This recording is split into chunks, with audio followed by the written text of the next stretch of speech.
Here's the house of 31 years, the last week before Lanis moves out.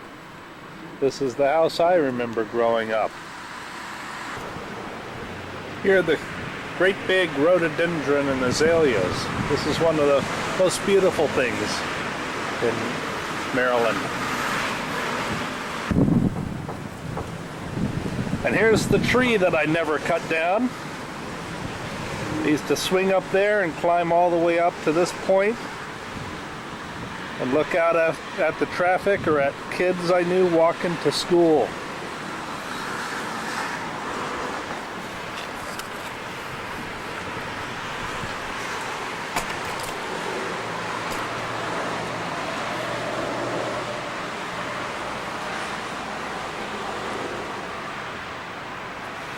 And here's a bunch of pig noses.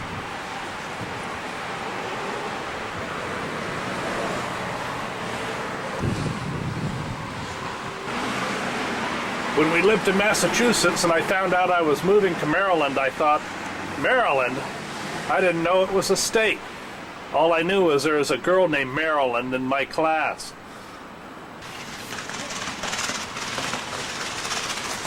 I'm going back inside. Are you told cold? I used to sit out here a lot with my dad and we just sit and watch the traffic go by. Sit here on the stoop. It's cold though. I just see the traffic zip on by. Hey, honey. Probably should have brought the head flare part. I'm getting a picture of Lanis pouting. What's wrong, Lan? Just every picture taken of me, I'm pouting, so I thought I'd better do it here for this. What do you remember about this room, Lan? Sitting here pouting. Every room, I just sit and pout. That's all you guys say I do. Yes, everyone else had so much fun, and Lanis was They always always... got more Easter eggs than me. Karen and Steph got to learn how to paint. I always got told I'd get to pick an instrument to play, and when I picked drums, they said no, I couldn't. So I just pout. Girls. And I passed my pouting skills on to Emily. Let's see an example. And she's laughing. Emily. Emily, can you pout good? Yeah. I remember this room as the room that we would gather to do Stations of the Cross. I hated that. I hated doing Stations of the Cross because we'd have to kneel on a hard floor. If they don't have pillows. I remember the Christmas trees in this room, in particular the one that I'm sure everyone else remembers of living with Mom's favorite tree one more year. The dead branches, spraying it with snow, thinking, geez, you know, can't we have a normal Christmas tree like everyone else? But that's the one I remember, will always remember. And that's the favorite one of my life. What else do we remember? What about you, Brian? Nice to see the light. I remember this is where we had two chairs in the octagon table. And a lot of afternoons after school, I would come home and make a cup of instant coffee and 5 or 6 peanut butter and cracker sandwiches and sit here and eat them and read a book at this spot. And then Mom and Dad would sit here late at night and they'd pull out the TV from the little cabinet, put it here on the floor, and they'd turn it on, they'd watch Johnny Carson. So when I was sick, I would come down here and lay on the floor with them and watch Johnny Carson. Oh, I didn't know that. So here's the kitchen, and I remember a renovation we did back when Grandma and Grandpa came up from Texas. So this was the project, and Grandpa got to be in charge of it. Because when he came on vacation, he couldn't sit still, he'd have to be working. And not only did he have to be working, he had to be giving the orders. And so Dad and Grandpa worked on this and built the wall around the refrigerator and put up the brick and put in a new floor. I didn't know Grandpa had been part of it. And I remember over here, this used to be a wall oven over here, and we had a stovetop and all the pots and pans underneath. And after, I guess it was right around the time that you and Karen got married, just before, I think the stovetop died or the oven, I don't remember which one, but anyway, we had to buy a new stove, and it was my idea, champion powder. I do have some redeeming qualities, girls. Anyway, to put a range in and convert this to a storage area, because frankly I was getting older and I didn't want to stoop down all the time to get pots and pans. And I worried and fretted so bad because this is, I was just renting at the time, and this was Mom and Dad's house, and it was up to me to pick out the right stove. At the same time I bought a dishwasher, and I was so afraid that I would make the wrong choice. And I fretted and fretted and fretted, and they came from Texas for your wedding, and we had timed everything to be delivered at the same time, and I stood back here and just watched when they delivered it, watched for a reaction to see whether they approved or not. And all I remember, and Steph, you'll probably appreciate this, all I remember is there wasn't a big deal made out of it. And so I was crushed because I had spent so much time choosing the right stupid stove, okay? And Steph actually saved me. She and I went out shopping and I wore glasses. I just cried the whole time in the car. And I wore glasses into the store. Remember that, Steph? Because I just wanted, someone to say, good job kind of thing. I'm gonna cry now. I'm just kidding. Anyway, but that's the story about the stove and the oven, and that's what I remember most. What a great idea. Oh gosh. Luke, now behind you, in that corner, was where the wooden spoons were. The wooden spoons stood in some bell jars, and you could hear them clank and clink when Mom or Dad was grabbing one of them. But you wondered. And guess what they got used for? Why do you think they stick out in your father's mind?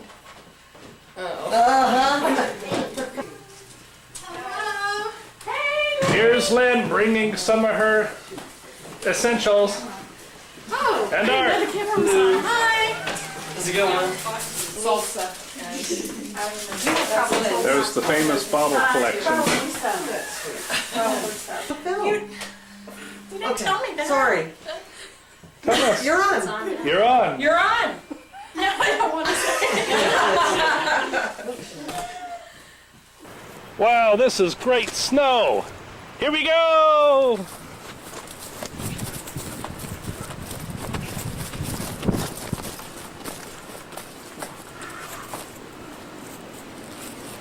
We had our own sledding hill. We make a ramp and go up on the patio. And over there was where the cauldron was, up on a tripod that we'd cook stuff on. Now when we first moved here, there was trees all over. There were all about 5 or 6 trees in this yard up on the hill. And one at a time we chopped them down, and one at a time I'd dig the roots out with Paul or with Dad. Now this great big azalea forest used to be small azalea plants, and that's where the whale lived. And this is the gerbil cemetery. So here's Lynn. She had the same idea as us. She's taping us and we're taping her. Yep. Whoops. Wrong way. Guys, we're getting pretty big here. Look at how... Over there in the neighbor's yard, they had trees galore, and for years it was like a jungle, just a mess over there. And one day, Paul and I spent the whole day cleaning up back there for the lady that lived there, and she paid us $20 each for the day's labor.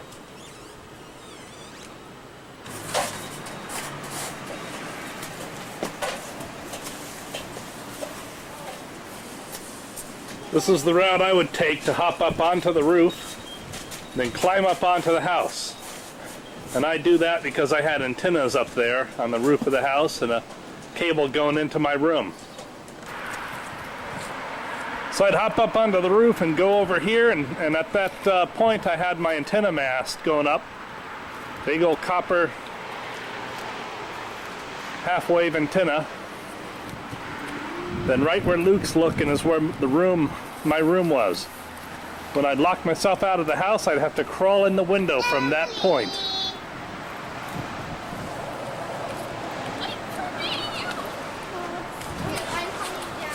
Now there was also the story when I was up here on the roof and I'd make plastic gliders, plastic and bamboo, and go trying to soar off of the hill in the backyard. Well, one time I brought my glider up here.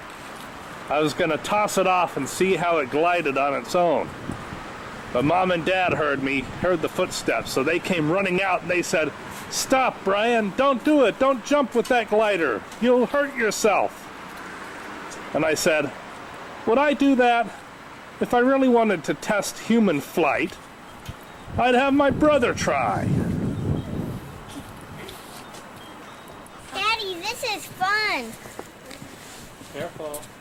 So Dad would crawl up here,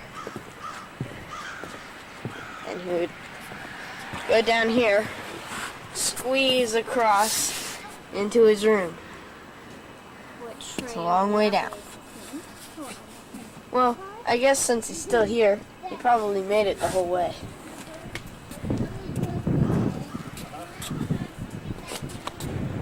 Where he mounted his little radar.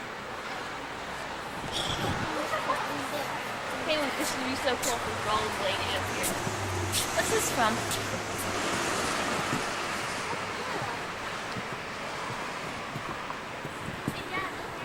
So Dad, did you like climbing up here? Oh, I loved it.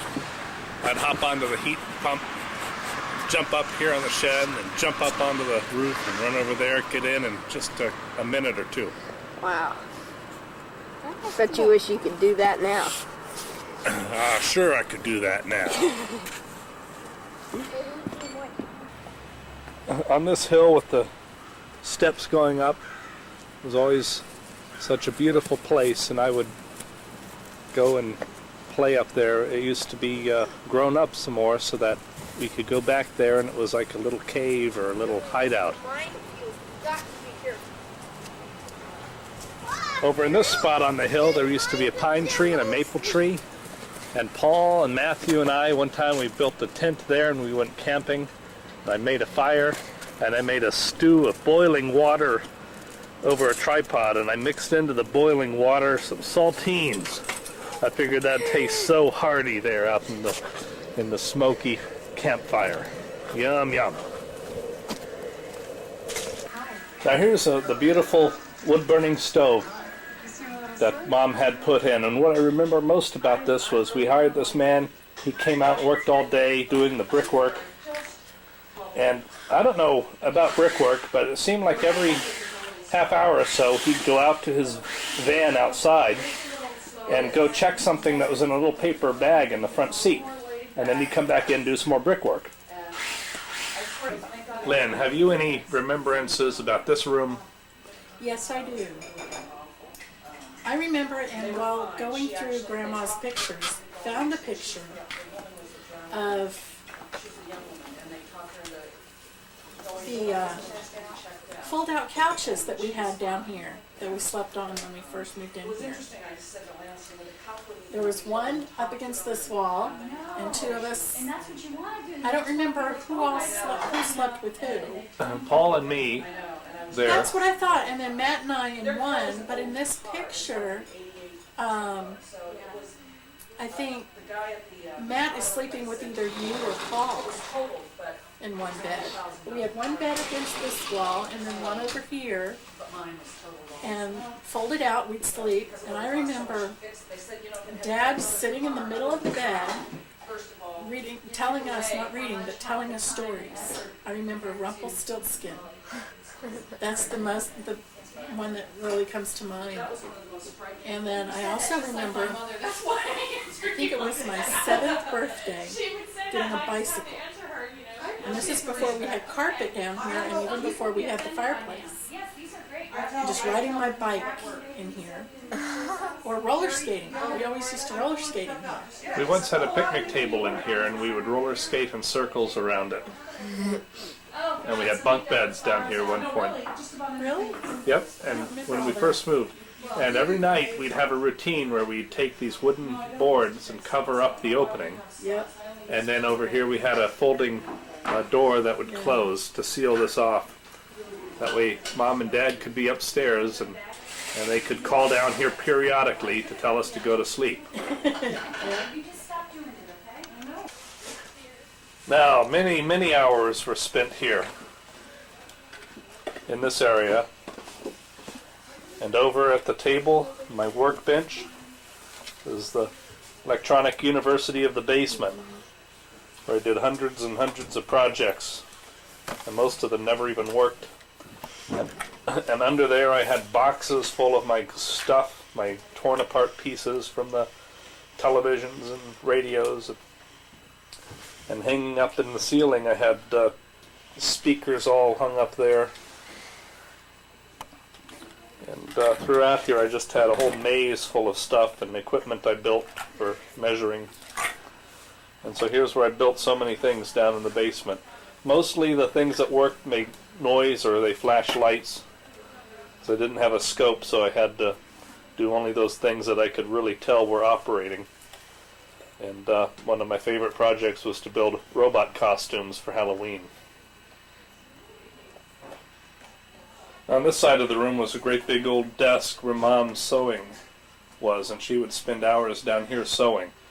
I remember some nights I'd go down and sit by her side and talk with her and just talk and sit there and hope she'd ask me questions. And I'd often have something on my mind, but I wouldn't say it. No, I wouldn't say anything. I'd just sit there and let her pry out of me with questions. So I guess she spent a long time down here sewing, like I spent a long time building things. Dun dun dun dun dun dun dun dun dun dun dun dun. Aha, the crawl space. Go on in, Luke. Hey, Daddy, could I go in too? Yes, you can.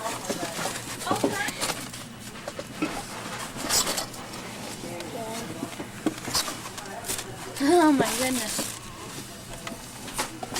Nice little crawl space. I can do this. Down under here, both sides of the boards, I stored a lot of electronic junk. And I'd often come through here with a flashlight, rummaging for stuff that I knew I had down here and I just had to find it. And it was just a few years ago, Lanis finally made me take the last amount of it out. Do you like this, Michelle? Yeah, I want to go further back. Okay. Okay. Could I use it? Yeah, sure. There's the rump of Michelle.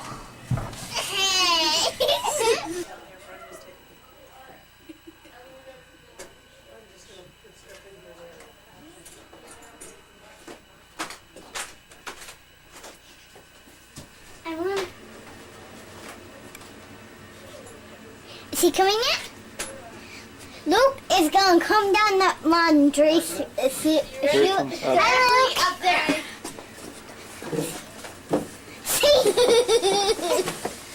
Ew, your feet are disgusting, Luke. And here it comes.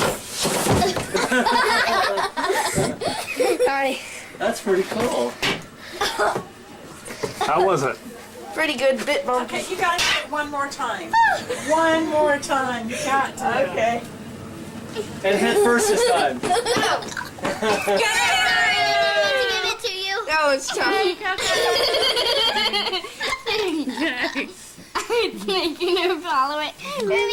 Okay. do the tooth race again. Yeah. I'm betting Coco. 3, set,